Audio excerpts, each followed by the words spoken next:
后来这是疫苗的部分，那药的部分，国家卫生研究院进前成功合成药物瑞德西韦，即摆佫成功甲瑞德西韦结钱化，所以来要甲民间的药厂来合作，开始来生产，上紧年底就会当来就市。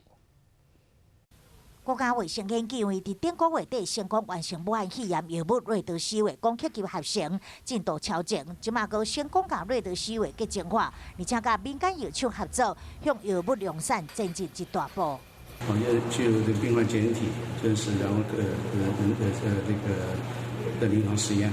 我希望说顺利的话，在年底前就可以，或者更早就能够去实施，因为这个也是有时效性。 国卫院伫SARS 期间，原本要利用人工智慧甲老药物合成新药，因为 SARS 结束，计划嘛停落。即马因应武汉肺炎，决定重启计划，加速药物研发。那这里面还涉及到人体的实验，涉及到原药厂授权的问题。